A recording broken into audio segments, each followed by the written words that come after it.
Hi friends, welcome to my YouTube channel. ఈరోజు మీకు మెంతె కూర టమాటో కర్రీ ఎలా చేయాలో చూపిస్తాను. దానికి టమాటోలు ఎక్కువగా కావాలి, మెంతాకు కావాలి, ఎర్రగడ్డలు కావాలి. ఇప్పుడు ఎర్రగడ్డలు టమాటాలు కట్ చేసుకుంటాము.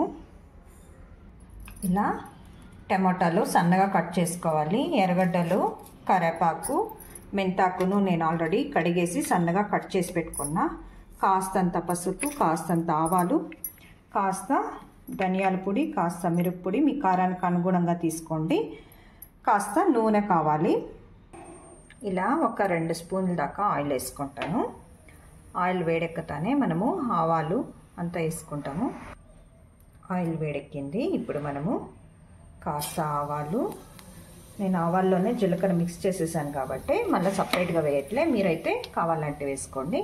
ఎర్రగడ్డ కట్ చేసి పెట్టుకున్నాం కదా, ఎర్రగడ్డ, కొత్తిమీర బాగా వేసుకుంటాము.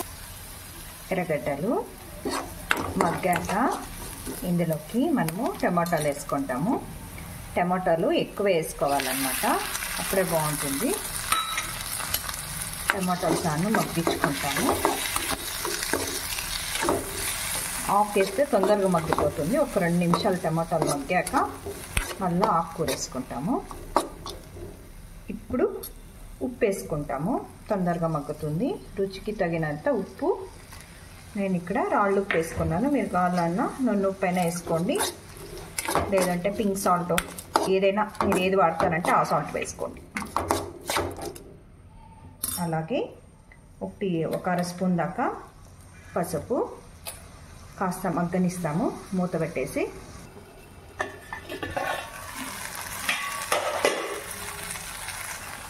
టమాటాలు అర్ధం దాకా మగ్గాక ఆకుకూర వేసుకుంటాము, ఎందుకంటే మెంతాకు వేస్తున్నాను. ఇప్పుడు ఆకుకూర తొందరగా మగ్గిపోతుంది. ఒక 2 నిమిషాలు మూత పెట్టేస్తాము. మెంతాకు చాలా బాగా మగ్గిపోతుంది అన్నమాట.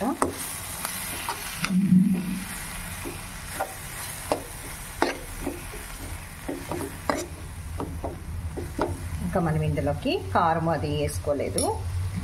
2 నిమిషాలు చూడండి. ధనియాల పొడి, కారం మీ కారానికి అనుగుణంగా వేసుకోండి. ఇప్పుడు బాగా మిక్స్ చేసి మరొక 2 నిమిషాలు మూత పెట్టేస్తాము. ఆకుకూర అంతా బాగా మగ్గిపోతుంది అన్నమాట.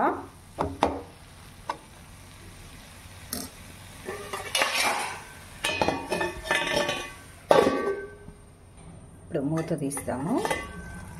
చూడండి ఫ్రెండ్స్, టమాటాలో ఉంటుంది కదా నీళ్ళు, అవన్నీ వచ్చేసింది అనమాట. మీకు లేదు, నీళ్ళు రాలేదు అంటే అప్పుడు కాస్తంత నీళ్ళు వేసుకోండి. నేనేం నీళ్ళు వేసుకోలేదు.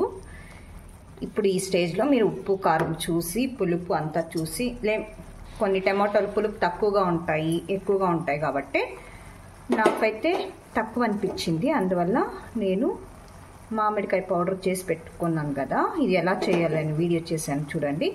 ఇది కాస్తంత వేస్తున్నా, పులుపు వచ్చేస్తుంది అనమాట. లేదు చింతపండు, ఇది లేదు అంటే చింతపండు నీళ్ళు కాస్తంత వేసుకోవచ్చు. ఇంకొక 2 నిమిషాలు. పులుపు తక్కువైందని నేను మామిడికాయ పౌడర్ కాస్తంత వేసాను. చూడండి ఫ్రెండ్స్, మన మెంతి కూర టమాటో కర్రీ రెడీగా ఉంది. ఇప్పుడు చపాతీతో పాటు సర్వ్ చేసుకుంటాము. ఆ కర్రీకి చపాతీ బాగుంటుంది, అందువల్ల నేను చపాతీ వేస్తున్నాను. సర్వ్ చేసుకుంటాం ఇప్పుడు. చూడండి ఫ్రెండ్స్, చపాతీ పాటు నేను మెంతి కూర టమాటో కర్రీ పెట్టుకొని తింటున్నాను. చాలా బాగుంటుంది. ఒక మాట ఇలా ట్రై చేసి చూడండి ఫ్రెండ్స్. ఎలా వచ్చింది అని కామెంట్ బాక్స్లో రాసేది మర్చిపోకండి. మరొక కొత్త వంటకంతో మీ ముందు ఉంటాను. Bye friends.